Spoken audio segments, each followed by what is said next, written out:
So hey guys, Samsung Galaxy S23ൻ്റെ ജൂലൈൻ്റെ security patch അപ്ഡേറ്റിൻ്റെ വീഡിയോ ഇട്ടുണ്ടായിരുന്നു. ആ വീഡിയോൻ്റെ താഴത്ത് ഒരു ബ്രോ കമൻറ്റ് ചെയ്തിട്ടുണ്ടായിരുന്നു, like wipe cache partition recovery മോഡിൽ പോയിട്ട് ചെയ്ത് കഴിഞ്ഞാൽ എന്തെങ്കിലും ഗുണമുണ്ടോ എന്ന്. അപ്പോൾ എന്താ ഗുണം എന്ന് വെച്ചാൽ, നിങ്ങളുടെ സോഫ്റ്റ്വെയർ അപ്ഡേറ്റ് ചെയ്യില്ലേ, സോഫ്റ്റ്വെയർ അപ്ഡേറ്റിൽ ചെറിയ ചെറിയ ബഗ്സ് ഒക്കെ ഉണ്ടായില്ലേ, like heating issue, battery draining issue, performance slow down ഒക്കെ വലിയ ആവുകയാണെന്ന് വെച്ചാൽ, ഈ വൈപ്പ് ക്യാച്ച് പാർട്ടീഷൻ ചെയ്യുകയാണെന്ന് വെച്ചാൽ ആ പ്രോബ്ലംസ് ഒക്കെ 90% ഓഫ് ദ ടൈം സോൾവ് ആവേണ്ടതാണ്. അപ്പോൾ അതെങ്ങനെയാണ് ചെയ്യുക, ഇതിന് മുമ്പ് ഞാൻ ഒരു വീഡിയോ ഇട്ടിട്ടുണ്ടായിരുന്നു.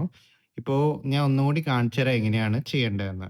അപ്പോൾ ആദ്യം എന്താ ചെയ്യേണ്ടത്, നമ്മുടെ ഫോണിൽ ഒരു USB Type-C കേബിൾ കണക്ട് ചെയ്യുക. പിന്നെ മറ്റേ സൈഡ് ഒരു എക്സ്ട്രാ ഫോൺ ഉണ്ടെങ്കിൽ ഫോണിലേക്ക് കണക്ട് ചെയ്യുക, അല്ലെങ്കിൽ ലാപ്ടോപ്പിൽ കണക്ട് ചെയ്യുക. ഇപ്പോൾ തൽക്കാലം ഞാൻ ഫോണിലേക്കാണ് കണക്ട് ചെയ്തിരിക്കുന്നത്. ഇവിടെ എൻ്റെ CMF ഫോണിലാണ് കണക്ട് ചെയ്തിരിക്കുന്നത്. അപ്പോൾ നീ എന്താ ചെയ്യേണ്ടതെന്ന് വെച്ചാൽ, ആദ്യം നമുക്ക് ഫോണിന്ന് റീസ്റ്റാർട്ട് ചെയ്യുക.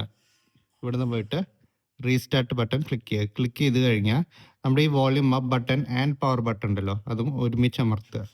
അമർത്തി പിടിക്കുമ്പോൾ സാംസങ്ങിൻ്റെ ലോഗോ വരുമ്പോൾ ആ പവർ ബട്ടൺ ഒന്ന് വിടുക. സാംസങ്ങിൻ്റെ ലോഗോ ഒന്ന് വരട്ടെ. സാംസങ്ങിൻ്റെ ലോഗോ വന്നു. ഇപ്പോൾ ഞാൻ പവർ ബട്ടൺ കൈയെടുത്തു. ഇനിയിപ്പോൾ റിക്കവറി മോഡിലേക്ക് ഇപ്പോൾ പോയി, കണ്ടില്ലേ. ഇപ്പോൾ റിക്കവറി മോഡിലേക്ക് പോയി ഈ താഴത്തേക്ക് ഇങ്ങനെ സ്ക്രോൾ ചെയ്യുക. സ്ക്രോൾ ചെയ്യുമ്പോൾ ഇവിടെ വൈപ്പ് ക്യാച്ച് പാർട്ടീഷൻ ഉണ്ട്. വൈപ്പ് ക്യാച്ച് പാർട്ടീഷനിലാണ് ക്ലിക്ക് ചെയ്യേണ്ടത്. വൈപ്പ് ഡാറ്റ ഫാക്ടറി റീസെറ്റിലല്ല ക്ലിക്ക് ചെയ്യേണ്ടത്.